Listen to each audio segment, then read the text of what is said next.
Top of the morning, everyone, and welcome to the Waterstone Media Podcast. As always, I am joined by the most incredible man in the world, Taylor Crook. Taylor, it is getting hard to come up with new superlative adjectives to introduce you every week. I believe you can do it. But I will keep trying, I promise. Yeah, I believe in you. My wife actually caught that one. I got a big smile from her. Is it because she knows I speak? Yeah, I mean, I have to assume that's what it is. It rang so true to her. So tell me, Taylor, how has your past week been? It has been good. Yeah, I had a little issue where I lost my computer for a bit. It sort of I was on the couch with it, and I stood up and I just watched it in slow motion just slide down, and it fell those 2 feet and landed just right on the corner of the screen. So it cracked, and I had to get that repaired. So I had a few days where I was kind of jonesing to write because I couldn't. And to be fair, one of them fell on a day that I normally take off anyway. Tuesdays is usually a day I take off from writing. But then I got it back, I think, late Wednesday, and it was great. I got lots of writing done. It was a nice little break, maybe a little recharge the 2 or 3 days that I had. And no, it's been very productive. So I think I sent you a few chapters of Infernal Shadow that I sort of sewed into the middle of my story to make it more of a story. So that was nice. It was a nice feeling of accomplishment to get that sort of back on track. And I think I've got 3 more chapters that I'll have to write that will then get me back into where I was in the first edit, and then I can just keep going with the edits. So, which is nice. I've also fallen into a good rhythm of what I need to cut and what I need to keep and how I can punch things up for what's existing. And everything that I've written in these last few chapters is really informing some of the gray areas that I had before. So I think this continued edit is gonna go quickly. And then I might have to hire you to do another dev edit of it because it's changed so much. So, and I know you've got lots of free time, so that'll be really exciting for you.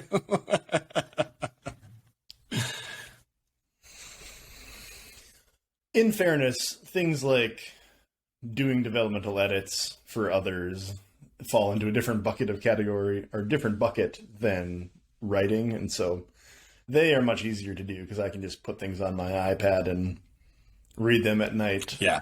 While a 5-year-old is running around. That's the house. fair. Yeah. A little less of the laser focus you need to do your actual writing. So that's good. Yes. I know you've had a slightly interrupted week last week and even a couple days this, but what was your favorite thing that you got done over the last week? I will say I am working on a secret project right now, inspired by Brandon Sanderson, I guess. And that has been very fun to get started. It is going to be a very large fantasy novel by my standards, so that'll be fun. And I think writing those first few scenes in a brand new world, it has been well over a year. Well, I suppose that's not entirely true because of some of the work that we've done. But at least for solo work, it's been over a year since I've stepped foot into a brand new world. And I forgot how much fun it is to just make something up from scratch. And I've really been enjoying the times that I have had to write. So that has been my favorite part. That's good. Yeah, that's nice. It's kind of like that. If you've got an old video game you like to play and you get to start up with a brand new character, Skyrim comes to mind. You start up with a brand new character and it's like this whole world is out in front of you. You can do whatever you want to do. That's kind of how I feel about it too. So that's good. Well, good that you've been able to find some productivity in there somewhere. Indeed. And today we are talking a little bit about the joy of writing. It is perhaps a bit of a vague question, but it's a question that I don't think I've actually really put to Taylor directly, and so I'm very interested to hear his response to it. But writing fantasy is definitely not the easiest way to enjoy fantasy in one's life. There are amazing fantasy-based video games. There are amazing books, and we are getting more and more amazing shows and movies in fantastic worlds all the time. And so the question that's going to drive us this week is, why write? And in our case, why specifically write fantasy? And so to maybe lead us off a little gently into the subject, I'm going to ask Taylor, when did you first start writing stories? I have a distinct memory. I must have been under 10. I was probably under 10. And so that puts us in the 90s, 92, 93, 94 range. And my mom, I think, brought home a work laptop. And that was something like, at that point, I'm not 100% sure if we had an actual computer like in the house. I don't know if we were there yet. I know it was close to that time. We might have. But a laptop was something I hadn't seen. And just the idea of sitting down and typing really appealed to me. So I sat down, and the thing I typed was a paragraph, like starting a story. I'm going to write a story, I thought. And it was a paragraph. I mean, basically what I described was a scene from and this is so weird, but it was what my stepfather at the time I watched with him. It was a scene from a Charlie Chan movie. And Charlie Chan was like a detective, I guess, or maybe a PI. I can't really remember. I haven't thought about Charlie Chan in a long time. And anyway, so the conceit of this scene in the movie was that there was somebody that killed themselves and it looked like suicide. But what the killer had done is poison them, put a gun to their head and their hands, and then when rigor mortis set in, it caused the hand to pull the trigger. And so it looked like a gunshot wound. And so I basically described that, and as if it was my own story. But so from an early age, this is the idea of story. And I think I remember being told to write a story in grade, might have been 1 or 2, and I was writing a story about dragons, and something them doing so. So it's been in there for a long time that I've been interested in writing stories and creating stories. They weren't very good, just so you know. It's interesting that you have that story, because I have something that is a little bit similar in terms of basically just stealing plots from other things. Where I think that one of my first stories that I don't really have memories of these, but my mom actually still has the stories, is I would scribble stories on the back of office paper that my mom brought home by the ream sometimes. And they were absolutely terrible action, adventure, martial arts stories that essentially all revolved around 1 or 2 major action set pieces with only the very weakest strands of plot connecting them together. And I would write them and I would illustrate them. There were lots of explosions and usually featured a heroic teenager saving the day. And I think I wrote these very similar to you when I was in early elementary school. Nice. And I do keep thinking that one of these days I need to scan them in and actually put them online for people to laugh at. Oh, you still got them? I don't know if I have physical copies anymore, but I do believe I have scans. Oh, wow. That's crazy. I don't have any of that old stuff, that's for sure. That's so funny. So we've established that you enjoyed writing some scenes when you were younger, but I've happened to notice that school tends to drive out any desire to write stories for a lot of students. What kept you going? What kept you interested as you got older and, became an adult and were still writing stories? Yeah, because you're right. High school, I certainly wasn't writing outside of what I was assigned. And in maybe my last year of high school, I took a creative writing course that I did fairly well in and really enjoyed that. But yeah, it wasn't until after high school. And honestly, there was a pretty big gap. There was a pretty big gap between when I graduated high school and when I wrote something again. I think 2010 or 12, maybe. I put together the sort of storyboard framework for a graphic novel that I thought would be cool, and I kind of stopped. I wrote the whole story out, and then I kind of stopped at the point where I really have to dig into dialogue and character reactions and things like that, because as we've talked about, it seems like with a graphic novel, the artist and the author really need to be on the same page so that they're telling the same story. So for a little bit, I kind of looked for artists that were willing to work for free, essentially, and like get on the ground floor of this project and whatever. And it just never really materialized. So that kind of fell by the wayside as well. It's actually, I have imported all of the bits and pieces of that story into my story garden now. And because I think there's something there, it would need a lot of rewrites, but I think there's something there that could be, and I still think as a graphic novel. So I don't know, again, where you even begin with that, but something on my mind. But yeah, that would have been the next point. And then after that, it wasn't until, I guess it was late 2006, early 2017, when I decided to adapt the backstory for my D&D character and really try and put it into a book. So that's when that started. So it's not like I was consistently writing all the way. I kind of wish I had. I feel like I'd be a really good writer by now if I had just consistently been writing something. But it wasn't until, and I'm sure there's plenty of fantasy authors that have the same story, but it wasn't until D&D and that backstory that I was like, I should really give this a go and see what I can do with it. So. Do you remember what was the moment? Because D&D is one thing. It is all of the effort for a D&D campaign eventually goes into the campaign, and you're playing it with friends. It's social. It's fun. Mostly, which writing is not social. It is not. You don't get that immediate feedback.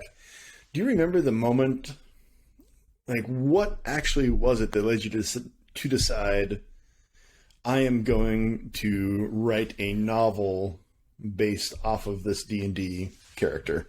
Yeah, I finished writing the backstory, and I kind of read it through, and I put this in the dedication, but I looked at my wife and I was like, I think I'm gonna try and write a book. Like, it was just very much in that backstory. I was like, this is a good piece of writing. I like writing. Like, why not try this? Why not give it a shot? And as my wife is always supportive of me, she said, yeah, do it. So, that was sort of the moment. And I think I sent the piece to a couple people, and I said, I think I might try and turn this into a book. And I remember my dad saying, I'd want to hear more about this guy, kind of thing. And it changed greatly from that point, obviously, to even where I began writing Inferno Shadow. But, and a couple other my buddies said the same. So I guess it was in that moment, but I think that was also a culmination of a lot of moments in my life where I thought this could be something that I would like to do. I've always wanted to do something for myself. After high school, I toured around with a band and tried to get famous. And, obviously that didn't work out. But I've always had this idea that I want to be creative, and I want that the art that I create to sustain my life somehow. So, and then there's another moment. I don't know if you've ever read Lisey's Story by Stephen King. It's no, mm-hmm. It's good. I like it. I like it a lot, and it's interesting. I want to do a reread because when I read it, I was single or in a relationship that was a girlfriend relationship, but it's as much about marriage and the connections you have with the person you're married to as it is about the story. But as he often does, Stephen King, one of the characters in it was a writer. And so you see, and it's the woman's husband who's passed. Like, when you start the book, he's died, and she's kind of picking up the pieces at this point. And but they talk about a lot of the different things about his writing office and book tours and just a lot of different things that maybe go, man, like, if I could do that, that'd be cool. But it never really got past that. So I think it was just a culmination of all of these different things in a moment where I said, well, I might as well try. Like, why not try? So that was sort of, it culminated in that one moment, but it was a lot of things. It was a lot of things leading up to it. So I guess the next question that I have when I hear that story is, what kept you going? It takes a long time to write a novel, especially a first novel as you're learning the ropes. What kept you going through that process? There are how many uncompleted first drafts sitting in desks all around the world of people who had that similar thought of, I should write a book. I've got a great story in me. And for whatever reason, are never able to bring that story to completion. So what kept you going? I enjoy writing, so I think that helped. So I think regardless of whether I thought it was going to be my career path, I enjoyed the act of it so much that I was content to keep going. I also always like to have a project going in my life. I serve in restaurants, and it's a job that I have made a career out of, and I really enjoy. I enjoy doing it. I'm good at it. It's good money, particularly for the hours worked and the effort put in. I've built a life off of it, and I would have no problem looking forward the next 20, 30 years, and that's what I do. Totally fine. But part of the reason I like it so much is that it allows me the flexibility I need to enjoy my creative endeavors. It's always been a work-life balance thing for me there. So often my creative endeavors were musical, whether they were in a serious band trying to get famous, or a cover band just out playing for fun. Or, for a little while, I was trying to build a setup to record just drum covers for YouTube, just for the sake of being able to have a project to upload, whatever it might be. So writing became my project. And I remember I was doing it I had a little iPad with a keyboard. So that's what I was typing on for all of Infernal Shadow. That's what I wrote it on. So it didn't feel like a struggle to me as long a process. But I think in my head, I was like, I'm going to give this 5 years. I didn't know how long it took to write a book, but I just said, I'm going to give it a lot of time, and however long it takes, and I'm going to try and write a book.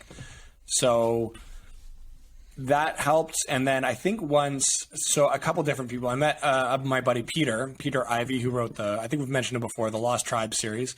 He's an independent author as well. And when I met him playing D&D as well, that was nice to find another author in the community. I think there's volumes to be spoken about having another person that understands what you're doing when you're writing a book, and being able to share that with them, whether you're actually bouncing ideas off them or just texting them and being like, I sat down for 3 hours and wrote 4 words, because they can go, oh man, yeah, I've been there. Right. Like it's having that writing community, I think, is huge. So there was that helped. And then once I was a little farther along, I ended up reaching out to you when I was reading Nightblade again, just to basically say, hey, I love this series. And then I think I titled the subject line was compliments and questions. So I said what I said about Nightblade. Mm-hmm. And then I was like, hey, I'm writing this novel. And I asked about the market and what you do with next steps, because I hadn't quite finished yet, but it felt like it was getting close. And you sent me this really huge, well thought out response about the traditional market and the independent market and your experiences there.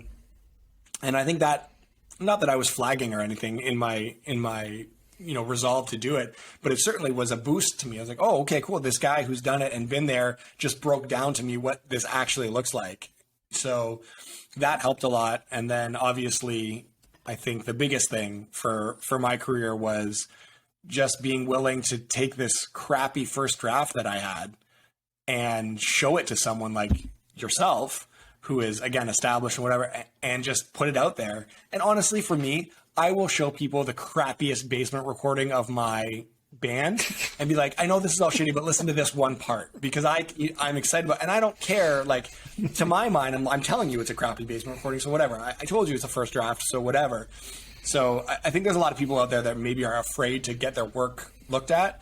I have the other problem. I need to make sure I'm not sending too many people my shitty first draft that are like, what am I looking at, that don't understand, right? So I think that helped. And then when you turned around and offered, we sort of built our relationship and talked, and then we ended up where we are now. I mean, that's been a sort of a huge thing. So I guess that's a very long-winded answer for that, but those are all the various things in my early writing stages that got me to the point where I am now. That's cool. No, I think that you hit on several of the pieces that are really important. I think that first, you talked about just the fact that it's fun. it is certainly a challenging thing to do to write a novel, but I am with you. It's one of the most fun ways to spend my time, and I would most certainly do it. I would do it less, but I would most certainly still do it, even if I wasn't getting paid for it. Yeah. So, yeah. I very much enjoy that piece. And I think, too, having a community of supportive people oftentimes makes the difference. Unbelievable. Between getting that first draft finished and not. Yep. I know that my life has improved considerably the more writers that I have met and been able to spend time with. Yeah, for sure. For sure. I was supposed to go down to that conference with you last year, and unfortunately couldn't make it. And that was one of my biggest regrets through that, was just the missed opportunity to network with like-minded people. But things happen, and I'm sure I'll get to another conference. But that was definitely the top of mind for me, was that missed opportunity. All right. Cool. Well, then we will officially wrap it up. To everybody who joined us this week, thank you so much for joining us here on the Waterstone Media Podcast. As always, show notes, transcriptions, everything will be available online. And Taylor, until we meet again, have yourself a wonderful week, sir. Thank you, sir. Bye, everyone. Bye.